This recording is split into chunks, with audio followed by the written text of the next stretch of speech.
Well, good morning or good afternoon, depending on where you are joining us from today. Welcome everyone to today's webinar, The Future is Portable, Designing Equitable Credentialing Systems. We are so glad to see so many leaders assembled and assembling here today to dig into this report with us. But before we get started, by way of introduction, I'm Dr. Joy Coates. I'm the Managing Director of Post-Secondary Opportunity here at Third Sector Capital.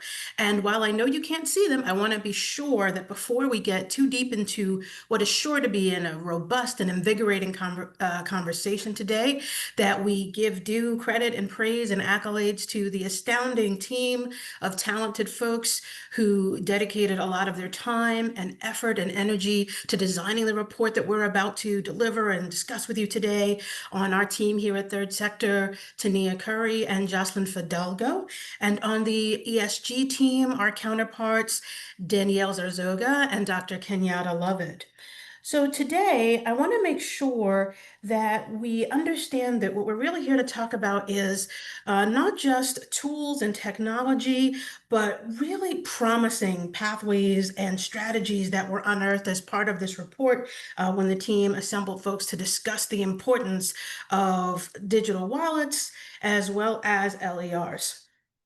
This webinar is being recorded just so that everyone is aware. If you have to step away and you're going to miss something, or if for any reason you just really would like to know that you are being recorded, we wanted to make sure that we elevated for you.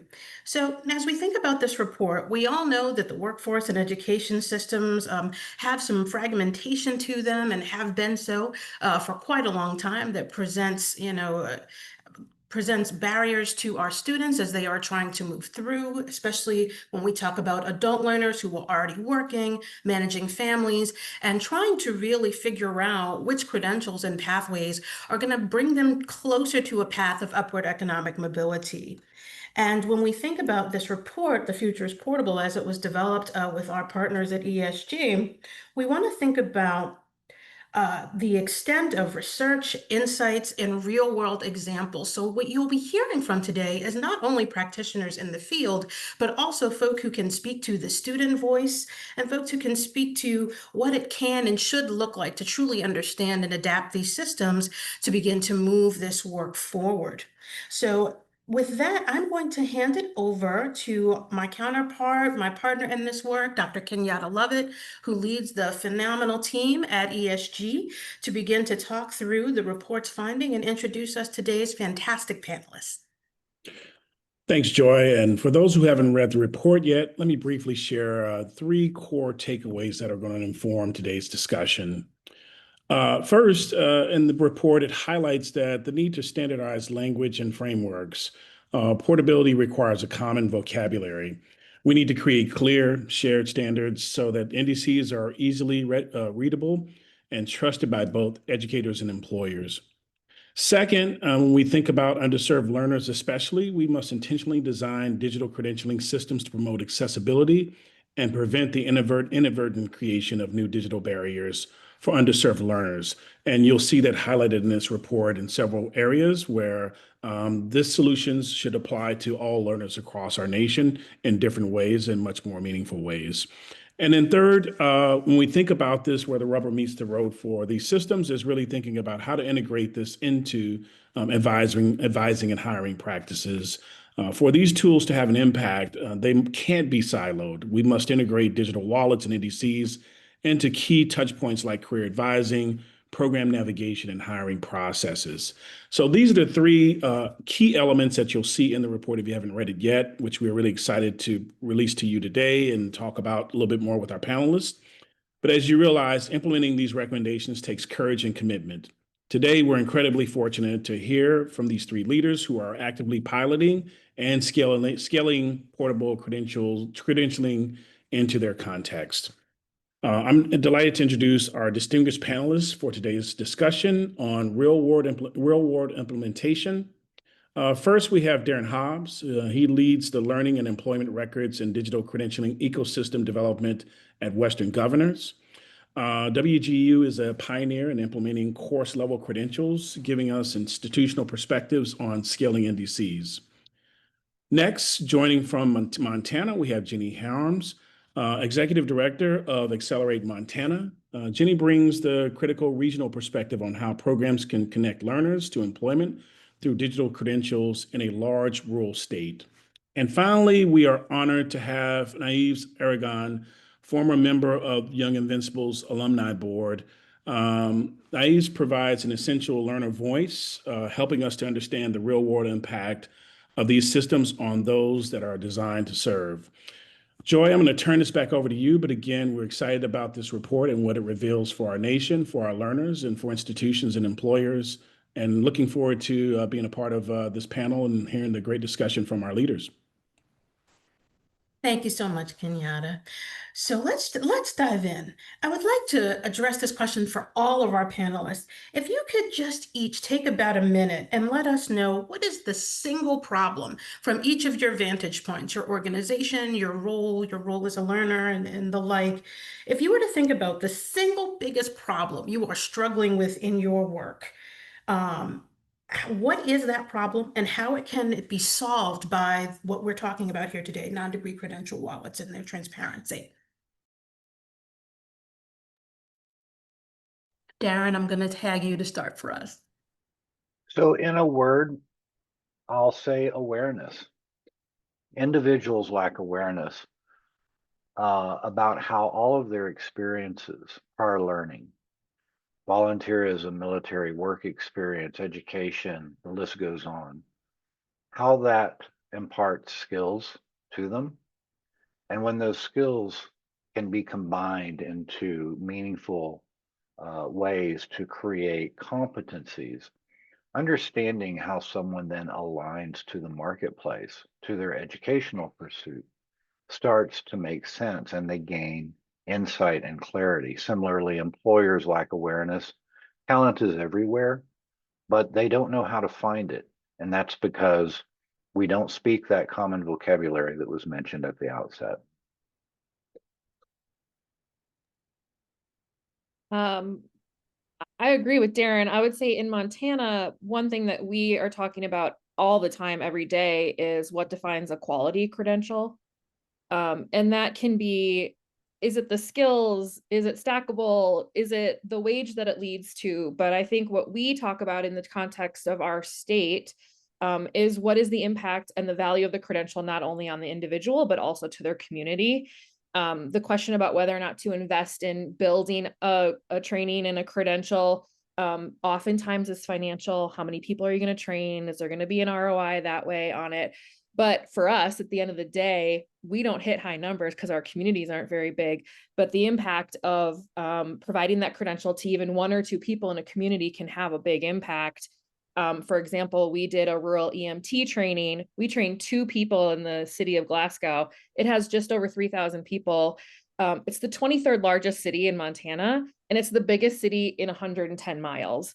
So having them go from 1 EMT to 3 EMTs is probably a bigger financial investment than some may want to put into the program. But for those 2 individuals and for that community, we had a huge impact. So we're thinking about quality in the context of our place.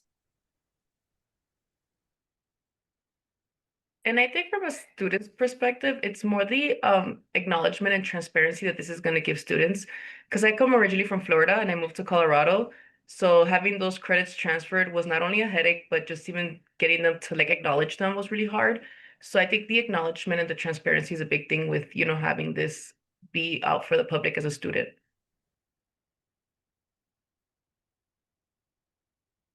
Yes, would you like to expand on some of the difficulty that transparency, how does that actually show up as a student when you're trying to navigate?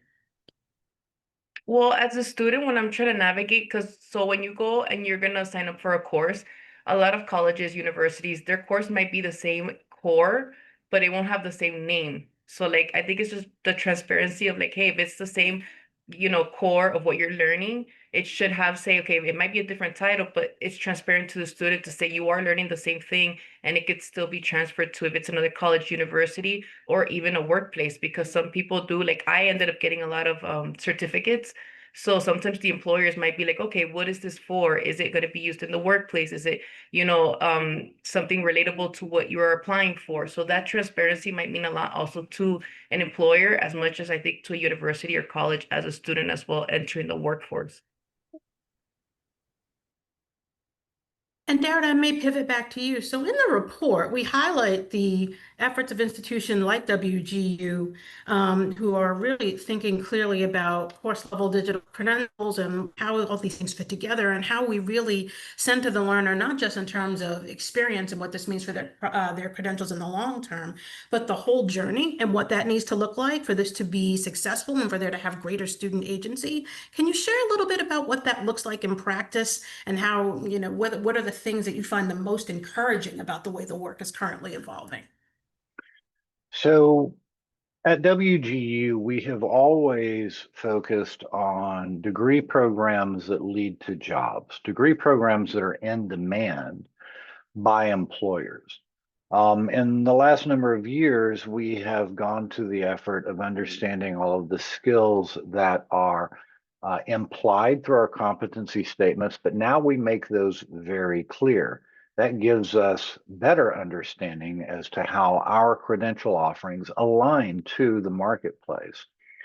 From that learning, we have realized that, the micro credentials that we've created, in addition to our macro credentials or degree level credentials, it's still not enough.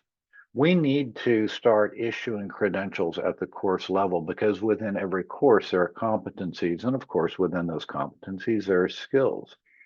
This allows the individual or our students as they move through our programs to see how their skills profile starts to grow, how they align to not just one, but multiple occupational opportunities. And they have choices, and they can make choices based upon this new insight that they have gained. And to speak to what Nieves just said, it also has caused us to realize, I'm the former registrar at Western Governors, through that transparency of credential learning skills denominated outcomes, we can better start to match how prospective students bring to us not just a transcript, but other experiences as well, including work-based learning. We, of course, already accept third-party digital credentials or credentials from, like in the IT sector, and we award credit for those. But this opens up the opportunity for us to expand how we recognize prior learning and value it appropriately at a skills level, regardless of how the course is named, regardless of the words we choose to describe it.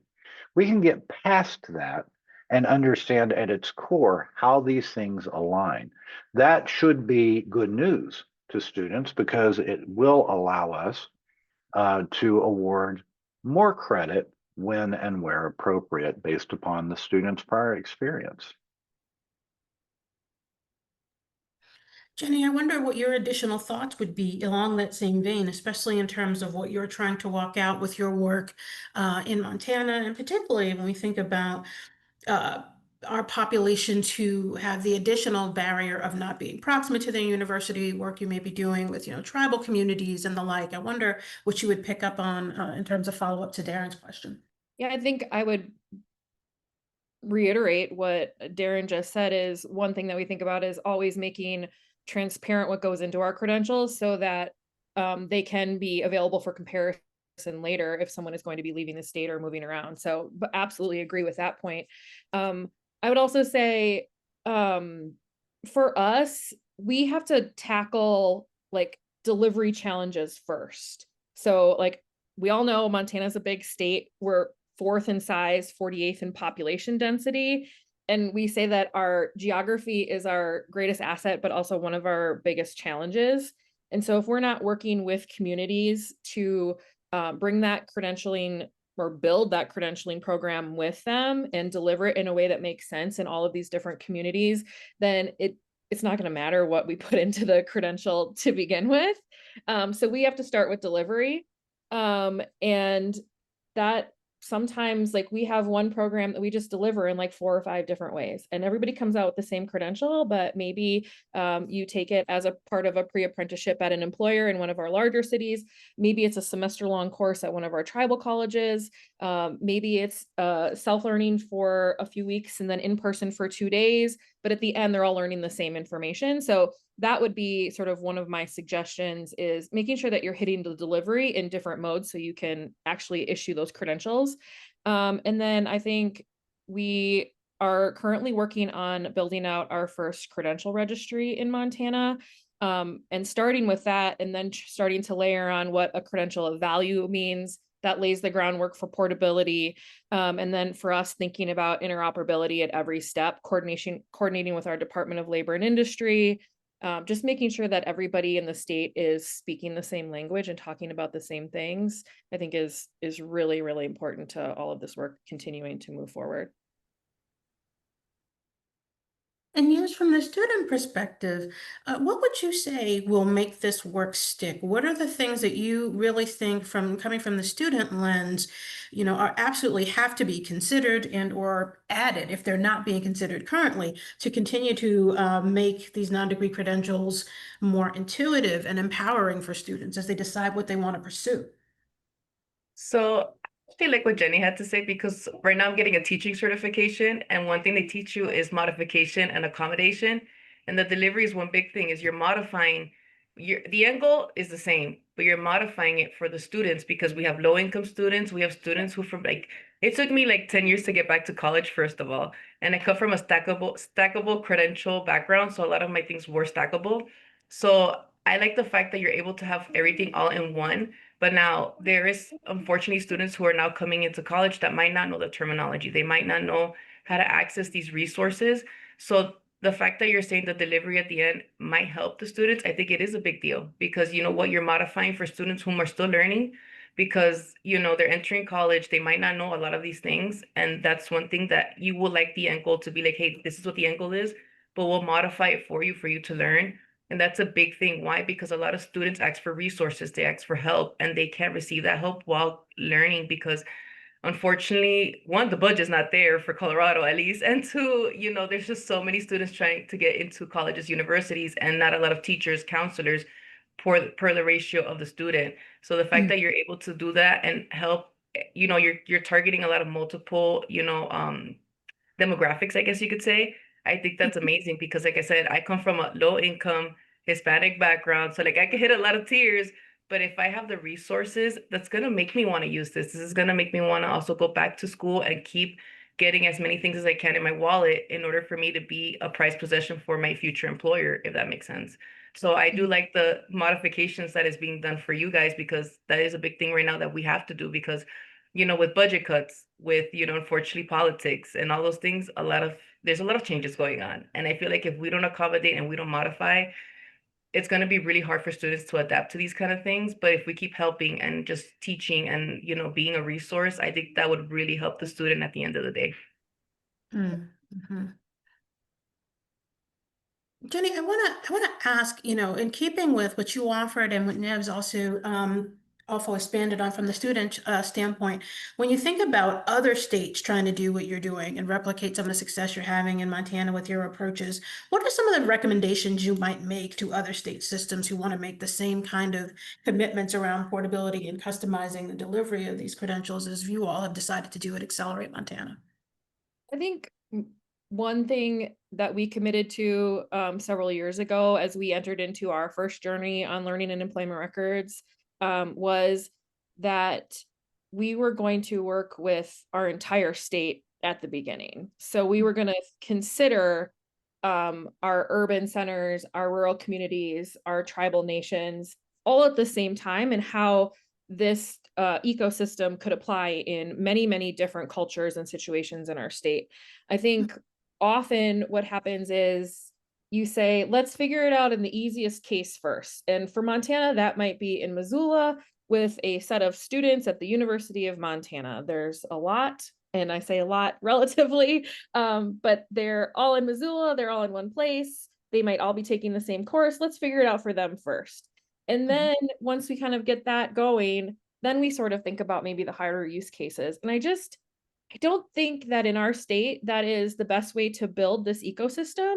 I think you have to layer in geography and culture, and the different nuances of all of these places in our state at the same time. So we're building something together that is more accessible to everybody. So I would just encourage people to think broadly from the beginning and do pilots in different parts of your state to really learn as much as you can about how it could get applied. And you're going to learn new barriers you didn't know, and you're going to learn from one pilot that it can be applied to another, and so forth.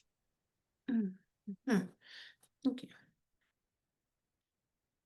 And Darin, what would you say from the national standpoint? Certainly WGU being national, if not global, you'll have to correct me, but what are the kind of conversations that you all have internally around around this issue of mobility when you think about the fact that you are serving all these different states and localities with different needs and different student pools? What does that look like for you all from the strategy and engagement standpoint? So I think that Nev and Jenny really just kind of made the point that it is about the individual. It's about the community. It's about the culture. It's about the lens that is appropriate in the use case, and keeping the individual at the center, keeping their needs at the center is really what's key, whether you're doing it locally or nationally. And don't let the technology get in the way, and don't be seduced that the technology is the solve. The technology is an enabler, it's a tool, but we have to keep people first. We have to keep community first and culture first in order to solve for these problems. Because, at its core, in the learning and employment records ecosystem, I think that we're all beginning to align around this concept of transparency and common vocabulary being skills. And the nice thing about a skills language is that it can be lensed appropriately based upon need. It can be contextualized based upon need. So there's no excuse not to meet people where they are. And that's one of the guiding principles that we follow. Keep the individual first, or keep the student first, be student or person centric. Meet people where they are. Don't let the tech get in the way.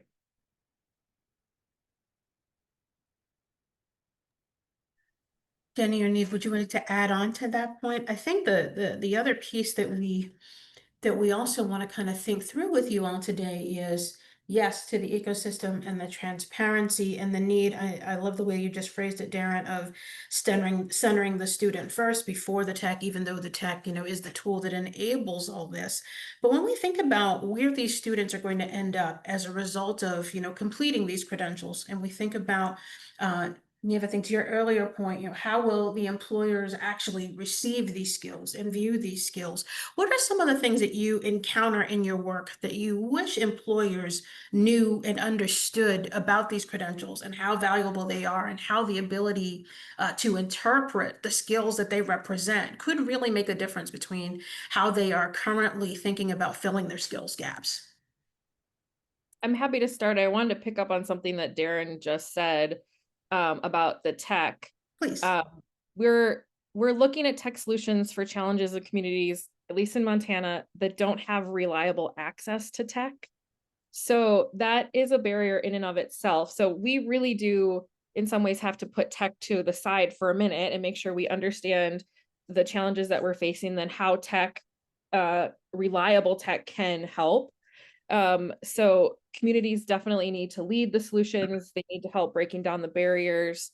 And, if the tech disappears tomorrow, what remains is what we should really have concentrated on. And I will say one thing that I think has been really great that we've realized in Montana is we're a state of small employers. 2/3 of our workers are employed by small employers.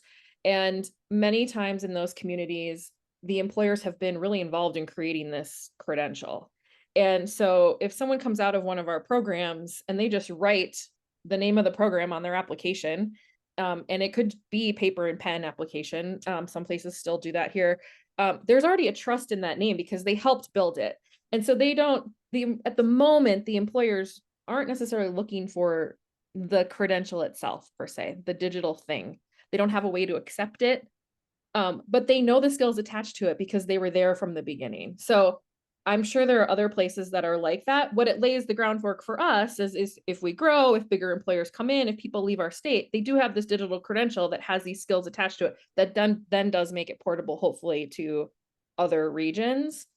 So I don't know if I'm quite answering your question. It was what Darin said about tech and our situation here. Just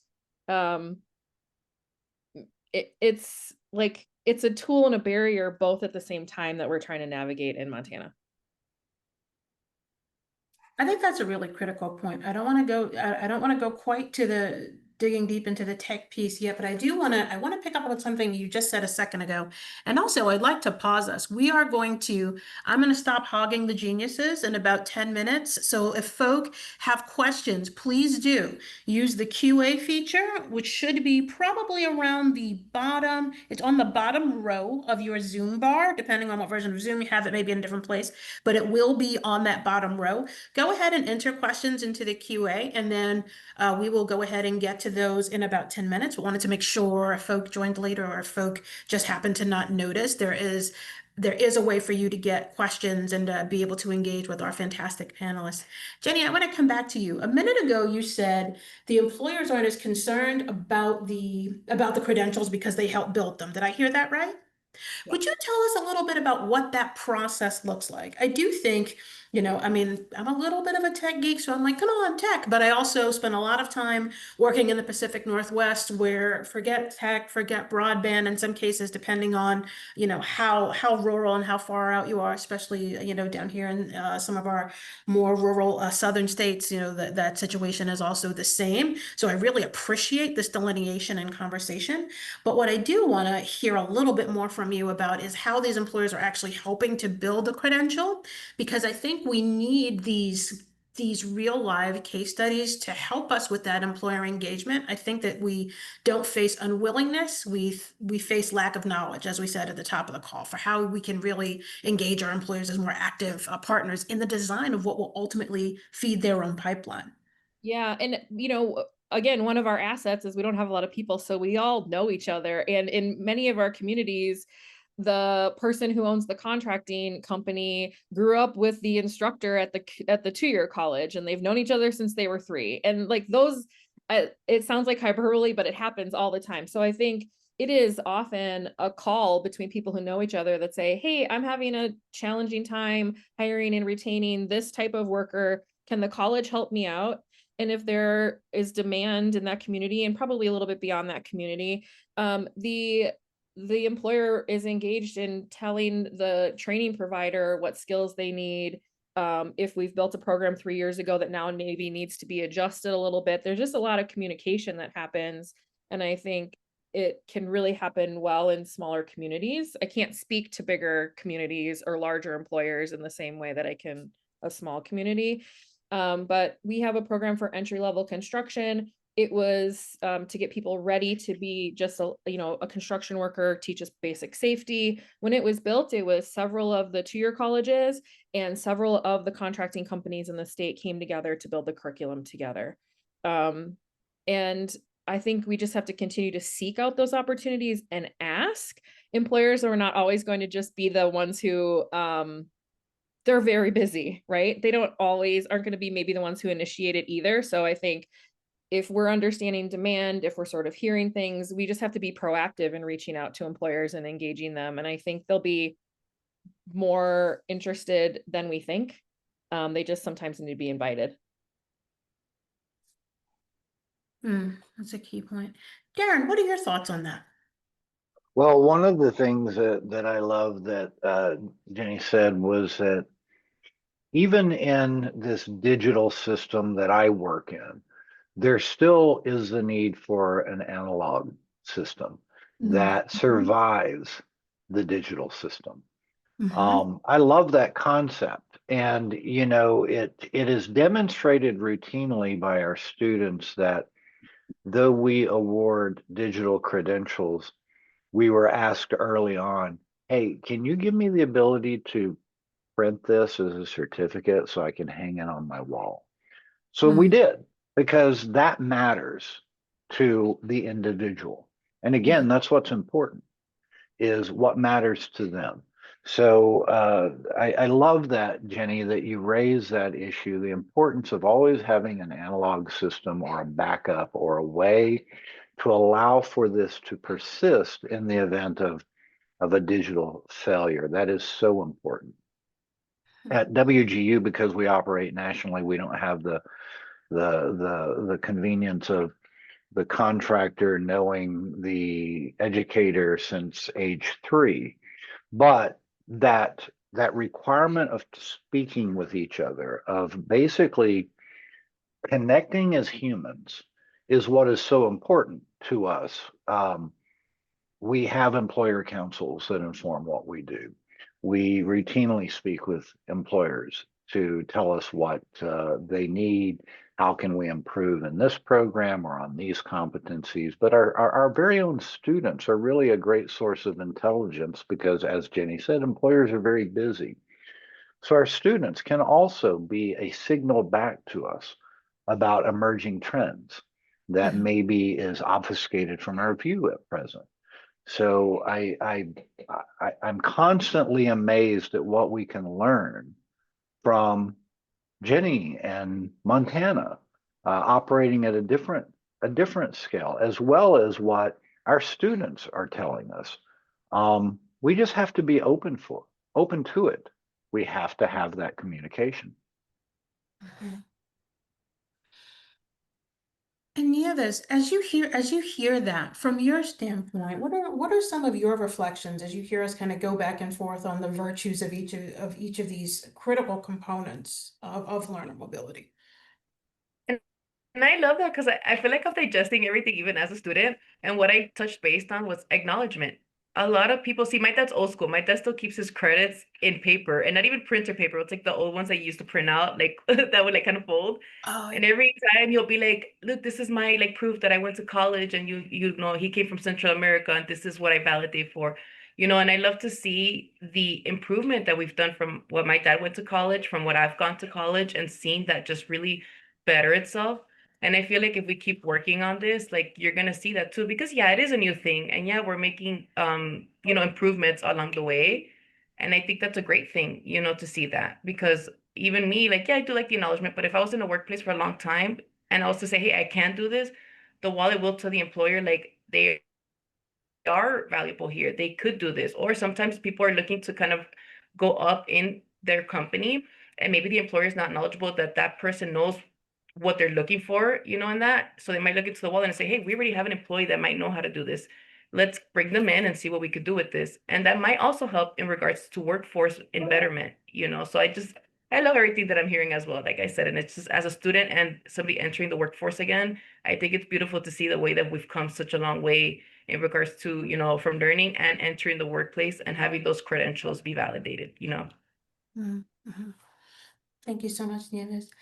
I would ask you all, as we think about this intersection, we're certainly from our position, really excited about the promise of further expansion in non-degree credentials as a whole, and then thinking about how we leverage these credential wallets and how folk can honestly be the owners and arbiters of their academic data and their skills and what they know. What do we think should be the next big push in terms of engaging students who maybe have not yet engaged with these credentials, so that it's a bit demystified, so it doesn't feel like something that will be, complex for them to get their arms around, and that they would see, like, if you had to explain this to somebody who is considering it, they have been out of school for a while, as many of us have, or they're raising families, whatever the case may be.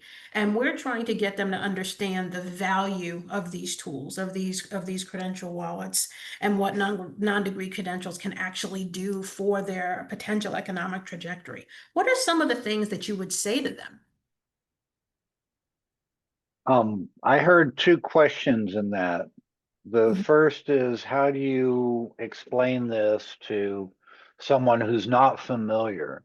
mhm, And, uh, I think that Nev said it best when she talked about understanding the talent, understanding her value as an individual, understanding that I have value right now that probably fits with my employer in ways that maybe heretofore we were unaware of collectively.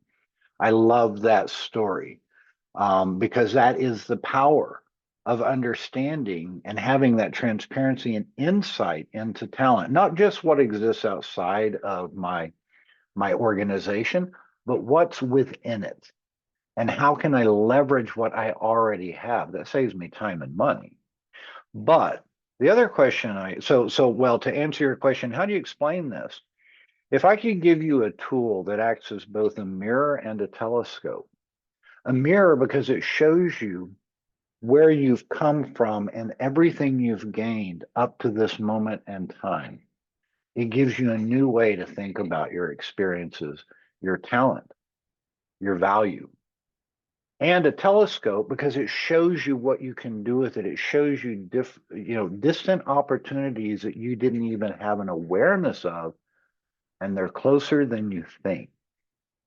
Would that be helpful? That's how I explain it. What if I give you a tool that enables you to not just be a better narrator of your story, but indeed the author of it? From this point forward, author your own journey, author your own story. Is that of value to you? The other part of your question that I heard was, what's the future? Where do we go from here? And I think it comes back, and I think that again, our colleague Niv implied it in one of her answers. What if I can design my own education journey?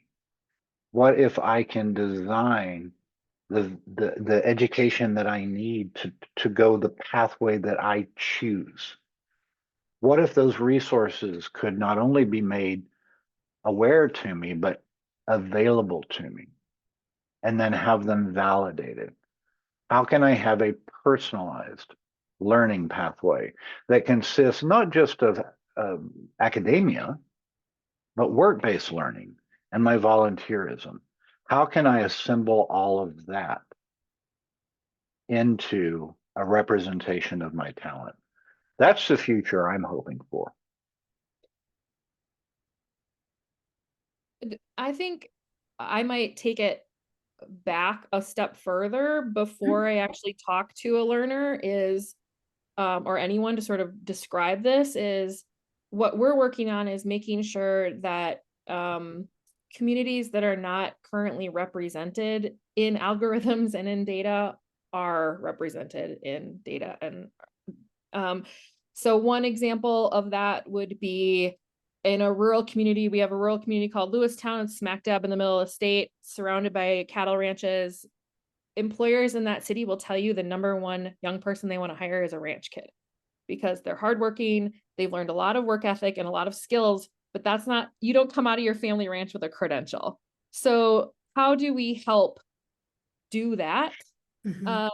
On one level, just in communities all over our state that have different assets and the way that people grow up and learn skills when they're younger before they enter the workforce. And then the second big project that we're working on is with the Blackfeet Nation. And Indigenous communities are often not represented in data. Their worldview, their cultural principles are not often visible. And so we are currently working with a group of community members in the Blackfeet Nation to look at their cultural principles that they are raised on in the reservation, what their worldview is, and translating those into what they mean as workplace skills. And if you've been raised in that culture, when you go to work, we all bring our whole selves to work every single day, and we learn things from so many different places. And we are helping them as our colleague Lana Running Wolf, who is doing that project with us, as we are putting ourselves in the data. And so I guess before I would go to someone who is maybe not accessing these systems, I would want to make sure that they can see themselves in the system first that I'm telling them about. And there's a whole lot more to that project. And we're gonna actually debut a small video about it in a few weeks. So if anybody wants to see it, please follow us on LinkedIn. I think that just related to the questions and the conversation that we're having today, it is a way to broaden the view of digital credentials and making sure that we are representing everyone and that everybody can be involved in the system in a way that makes the most sense for their culture and their community.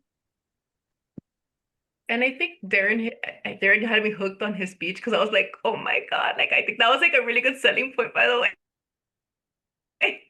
Because it doesn't matter what culture, what demographic, what, low income, high income, people want to see a future for themselves. It is what it is. Even as a parent, you want your child to have a future, something that they're learning. And I think that's how you hook students, because you know what it is to go into college and be like, what am I doing? Because I right now work with young advocates. So like their main question is, am I gonna have a job after this? Am I gonna be okay to enter the workforce after this? Because it's been seen that a lot of college kids entering the workforce are not finding jobs.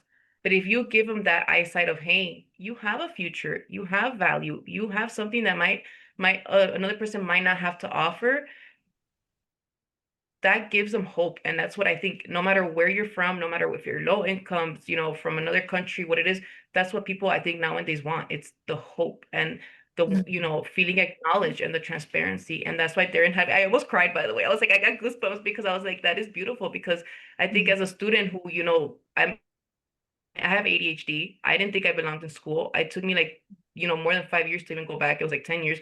And to have that like now acknowledgement of, hey, you did something for yourself, it's a lot bigger, and it's the hope, it's the core hope. Just like a ranch kid, if you're in a farmland and you're hoping that, hey, maybe I could carry on my family's legacy, you're seeing something in the future that you have hope for. And that's, I think, the biggest thing you could take away from having this digital wallet is having, because you don't have to be a number, you don't have to be a statistic, you are your own person, everybody is. But guess what, we all have hope, and that is, I think, the biggest thing to see as well, the acknowledgement, so Mhm. Nieves, that is so perfect. I think we cannot forget the human element to any of this, and the hope that you just talked about and the pride that people will feel when they have their credentials and their skills. So I really appreciate everything you just said.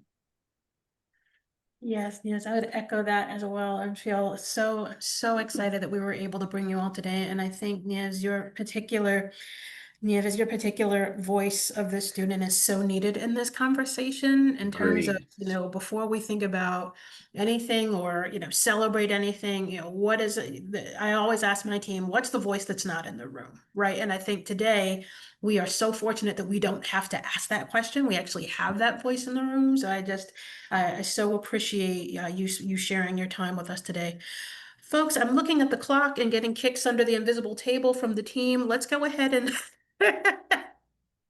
let's go ahead and look and see what questions we have. I believe one of our colleagues is going to voice over some of the questions for us and who they're addressed to. So let's go ahead and move into that.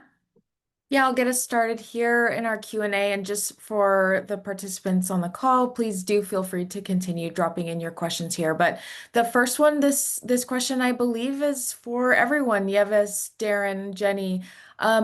They state that one of the biggest issues is getting industries across the nation to agree on what is considered a quality credential or skill. So how are you all navigating that and making sure that they're portable and not going to be unusable in the workforce? How are you determining quality credentials? Jenny, you want to go first? I'm happy to start with how we tackle that here. We, like I said, we're a bunch of small employers, and we have a number of industry associations. And so we often start with the industry association. They're representing contractors, they're representing our quantum and photonics industry that's growing in Montana. So we often start there, and they can have a group that then helps us agree on the skills that are attached to a credential. I would say I probably can't speak to large national as well, because it's just not the space we're working in. Other than for our construction program, we are currently comparing our curriculum there to NCCER and those credentials, and seeing how they compare so that they could be compatible that way. And we are currently in conversations to think about how some of the curriculum that's being taught at the University of Montana, and doing a gap analysis of that in what CompTIA is requirements are. So I think we're just continuing to tackle it from multiple, but industry associations is our biggest conversation at the moment. So you used the word gap analysis. You also, well, I'll stick with that. Employers and sectors may not always agree based upon what their particular needs are. It's, employers are not monolithic. So at WGU for our credentials, we use what's called rich skill descriptors in order to contextualize the skills that our students are gaining through the competency-based education. We recognize that those skills may not 100% align to every job role for every employer, but if we can show employers that the delta between what the individual brings to them and what the employer wants gets smaller because we can put into context what they have learned with us, now employer is in a position to more rapidly onboard and abbreviate training, on the job training for those job needs. And I think that for the immediate future, that's really what is a goal, is not 100% alignment with every employer across the country in every sector, but to help them to identify how they can abbreviate the training costs for new employees and more rapidly get them up to speed for what the job needs. I think that is of vast value to employers. Should we ever identify common taxonomy around certain things, certainly we can adapt to that. But I think that right now, we need to understand that employers, like people, because it's made up of people, are unique in their needs, even though the job title may be shared with a different employer down the street.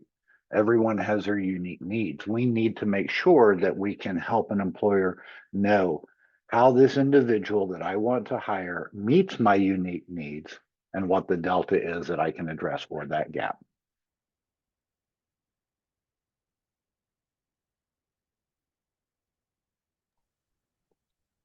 Okay, we can move on to our next question here. The question I think also is for all of our panelists. In your experience, have you encountered situations where competing credentials have created confusion or friction? They offer the example, for instance, multiple certifications vying for recognition within the same agency.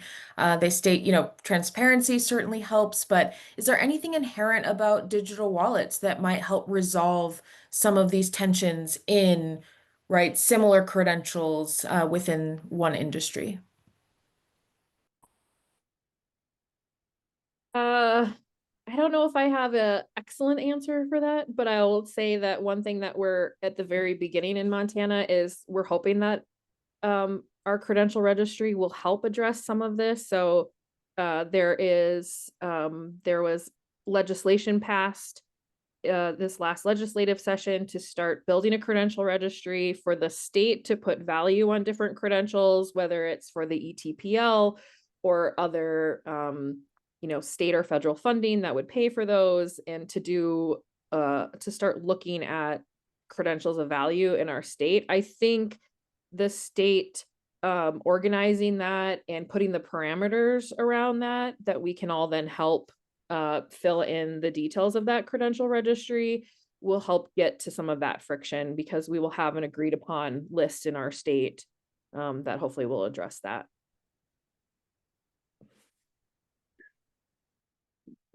I don't know that I have anything substantive more to add other than employers will gravitate toward the credentials that are most meaningful to them. And I think that, Jenny, your example earlier of how employers participate in the definitions of the credentials that are needed.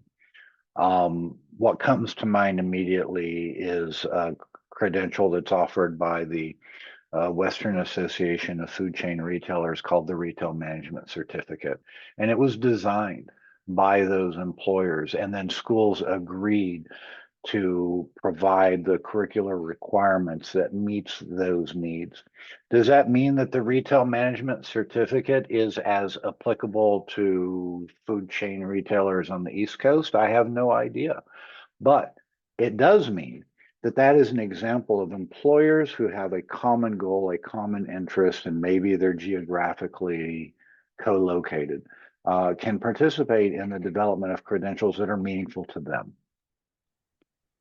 If it's okay to just add a point, just wanted to double click on Darin's conversation around employers. And I think for the report, having standardized language and frameworks from the perspective of the learner as well, navigating this world, if there are standard language, standard frameworks, and employers are engaged, I think it makes it much more of a navigable situation for students and learners to be able to understand which credentials matter more for their region, to your point, Darin, versus something that's a lot more generic that may not apply to their community context.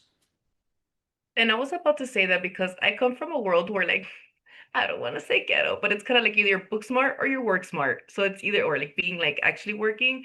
And my thing as employers, I mean, I've sat with HR, I've sat with, big employers. Do they even know what college courses now name their credentials or anything like that? No, they just know how hard the person is willing to work. They know how hard. So my thing was, when we're doing this whole project, was they should have like little tests or exams within your wallet that could say, hey, would you like to take this exam to score out? And then the employer is able to see, like, okay, accounting, are you good at data analytics? Let's see how much you scored in this exam doing data analytics.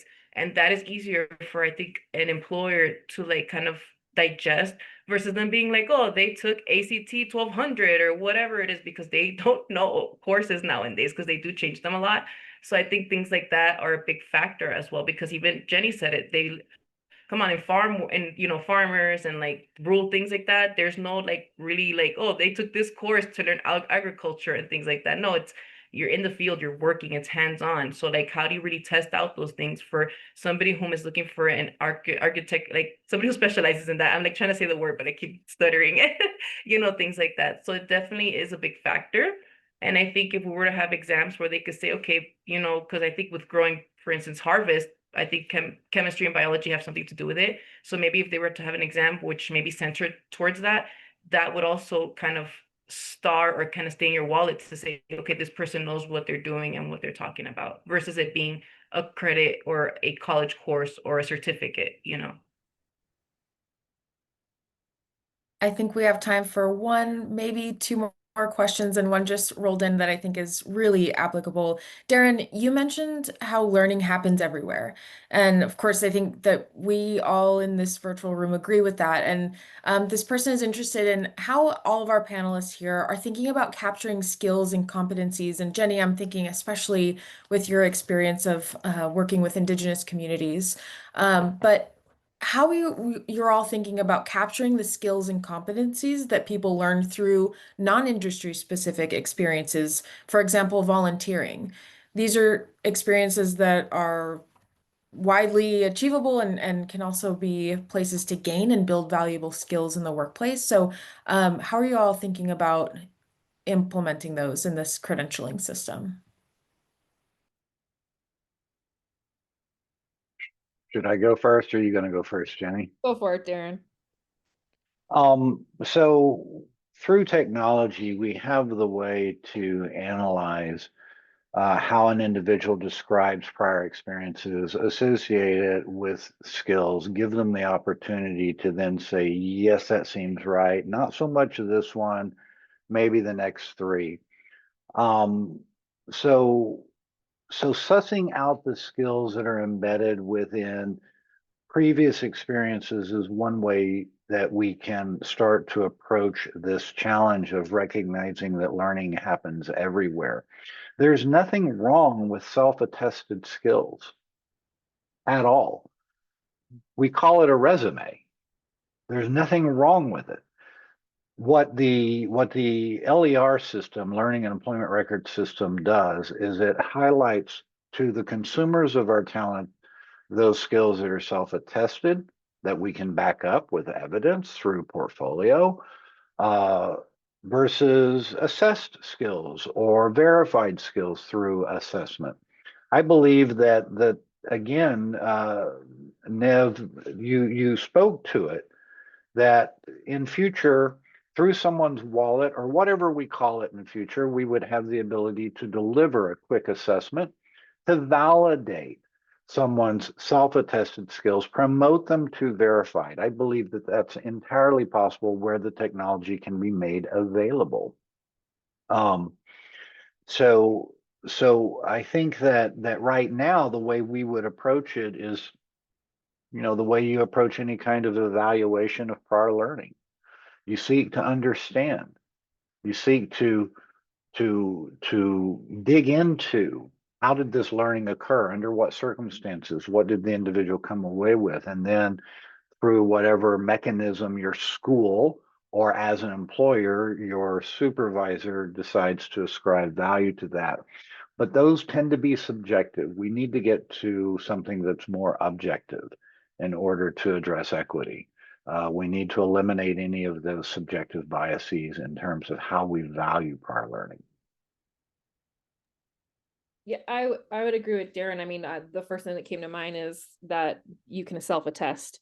But I think maybe I'll go back to the human element for a second is, we all have varying skills in how well we're able to write our own resumes and portray our own skills, and putting a technology solution in front of someone to help get that, if there's not either a human to help them sort of get that information out of them, or a really good AI tool that can understand context and the person that's in front of them, we are still going to need people in this system to help you think about yourself, and what you bring to the table, and ask you questions about how you grew up or where you grew up and where you volunteer and what skills you think you have.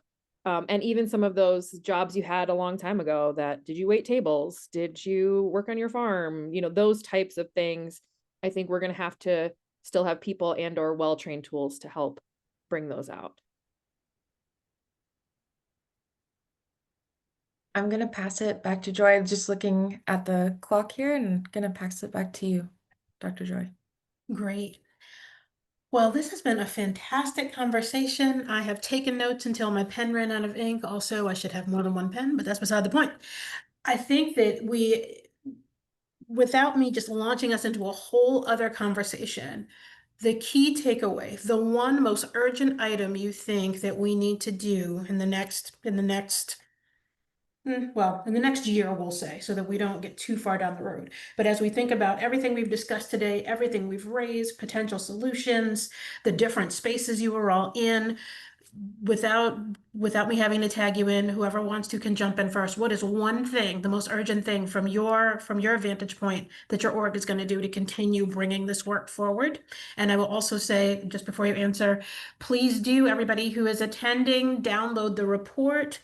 Reach out to the panelists on LinkedIn. Most of our folks, I think, are on LinkedIn. And then we also have contact information at various points in the report. If you have any additional questions, then feel free to continue to drop them. And as we post and respond to today's webinar, you may see some answers to what was raised in those posts. But folks, to clarify that question, what is one thing that you can do from your vantage point, from your organization, to continue this work forward? The one most urgent thing, and then I will close us out. At Uh, WGU, thank you, Jenny. Yes. Go ahead. We seek to continue to promote skills-based learning, and we seek to extend our wallet platform to other schools that are interested in getting into this space, or if not our platform, then other platforms that we can help support. And I Thank would you, Jenny. from Accelerate Montana, we are going to continue to have this be about having more people and more communities represented in the data, making sure that communities are able to articulate what is valuable, and it's not dictated to them. Thank you, Jenny. Nieves, any advice from your perspective for us moving forward? I like to say, as a student, this is just an accessory. This helps you in every way, because yeah, you can't take the human element out of it. I mean, come on, we don't want to lose speaking to others, because also when you are interviewing, employers will know if you know what you're talking about because of the way you speak, the way you carry yourself. This is just an accessory to boost that, to get acknowledged, and remember and remind yourself like you have a lot more than what you are seeking. Like you got to keep earning and just aiming for the best is what I like to say. Fantastic. Mhm. Dr. Lovett, any final thoughts before we close? Sure. I would just say you don't have to wait for it to be perfect for it to inform advising and also employment practices. The more evidence we have, the stronger the model will be developed. Awesome. Well, thank you all. We need everybody who is on this panel, everybody who decided to log in with us from your various organizations. We need you all to stay involved and candid and questioning of this work. We thank you so much for investing your time in this conversation with us today. And we look forward to continue seeing you all in other spaces as the work grows. Thank you so much for joining today.